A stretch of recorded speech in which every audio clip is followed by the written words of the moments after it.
لیکن ساتھ ہی اللہ کے ساتھ شرک بھی کرتے تھے.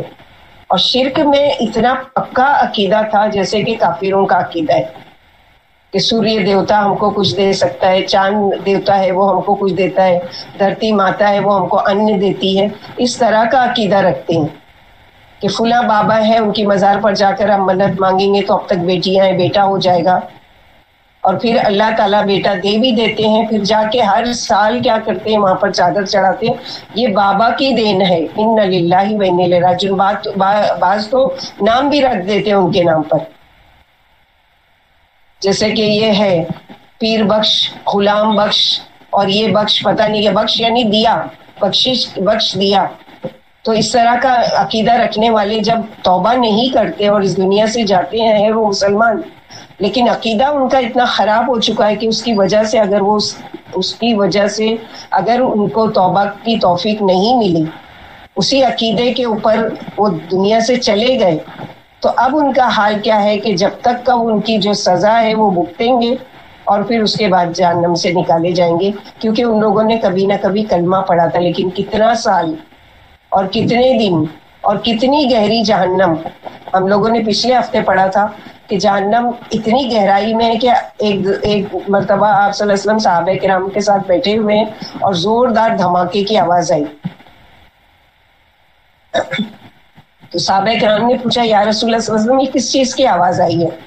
تو آپ صلی اللہ علیہ وسلم نے فرمایا کہ 70 سال پہلے ایک پتھر کو جہنم میں پھینکا گیا تھا، وہ گر رہا ہے گرنے میں اس کو کتنا سال لگا نیچے پہنچنے تک کا؟ 70 ایئر. تو سوچو کتنی گہری ہوگی جہنم. پھر اس میں ڈال کے کچھ ایسے لوگ ہیں جن کو بھلا دیا جائے گا.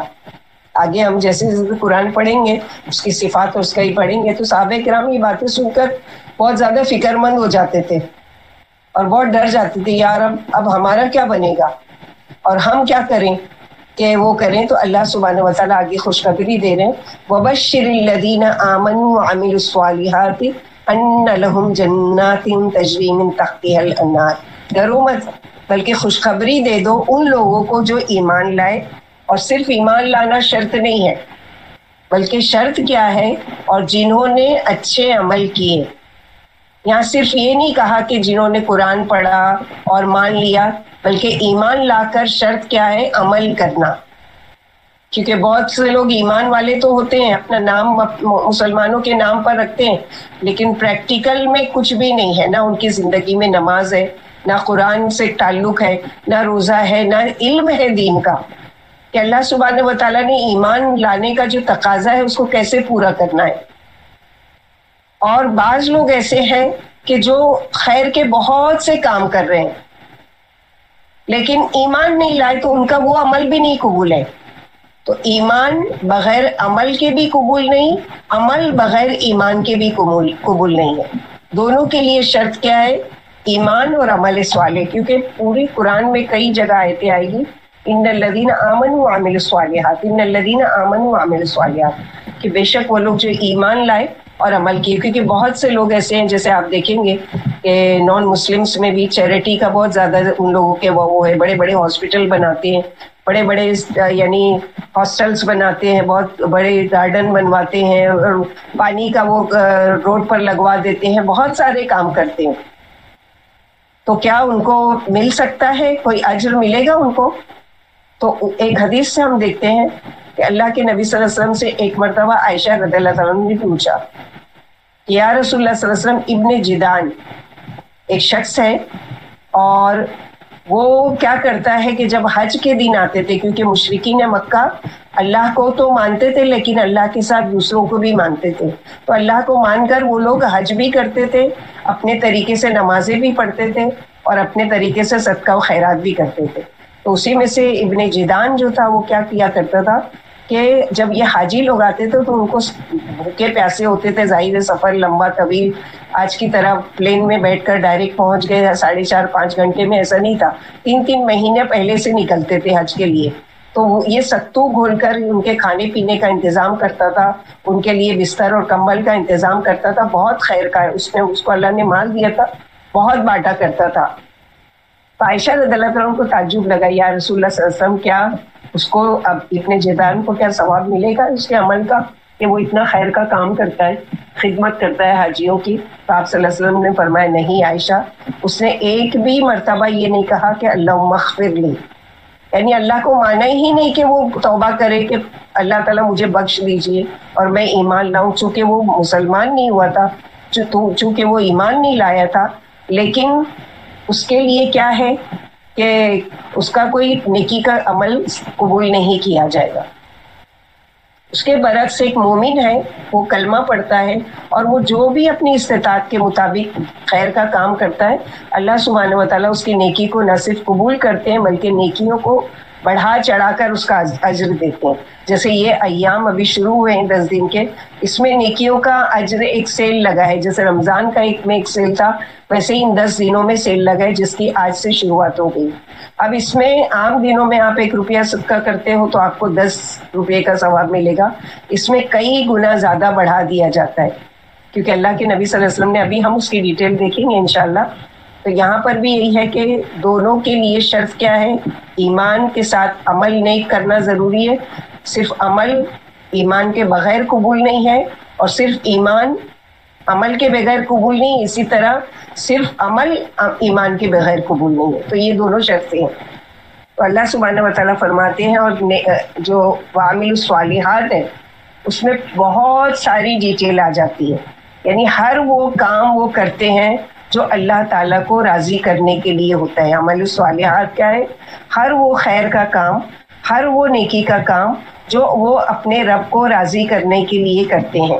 اگر یہی عمل صالح ہے کسی اور کو دکھانے کے لیے ہم کریں گے تو اللہ تعالیٰ کے یہاں قابل قبول نہیں ہے وہ عمل, بلکہ ریجیکٹ ہے, مردود ہے. کیونکہ اللہ تعالیٰ کو ملاوٹ نہیں چاہیے کسی بھی کام میں, خالص چاہیے. آپ نماز پڑھ رہے ہو خالص اللہ تعالیٰ کے لیے. اگر نماز پڑھتے پڑھتے کوئی آ گیا تو میں چھوٹی قرات پڑھ رہی تھی, میں اس کو دکھانے کے لیے لمبی قرات کر رہی ہوں اور بہت اچھی تجوید کے ساتھ پڑھ رہی ہوں, وہاں میری نیت چینج ہوئی, یہاں میرا اجر چینج ہو گیا.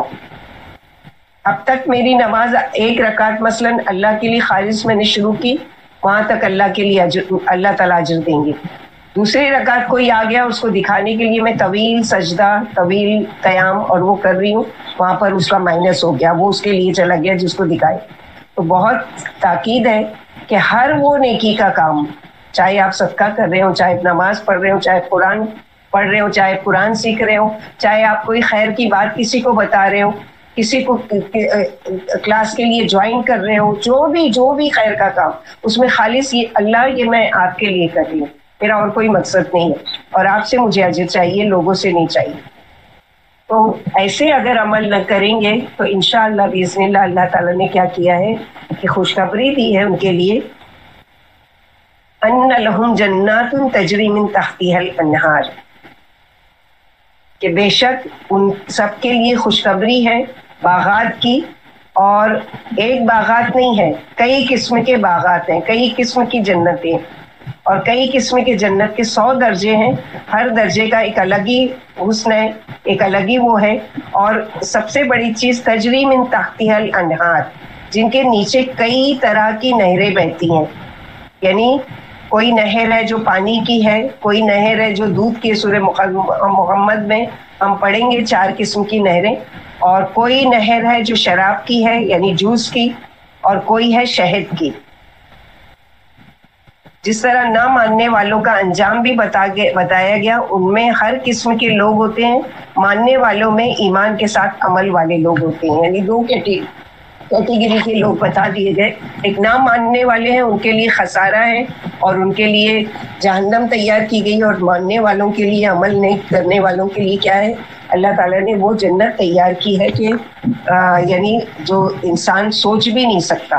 ابھی ہم اس کی کچھ کوالٹی, کچھ چیزیں دیکھیں گے. آگے اللہ تعالیٰ فرماتے ہیں,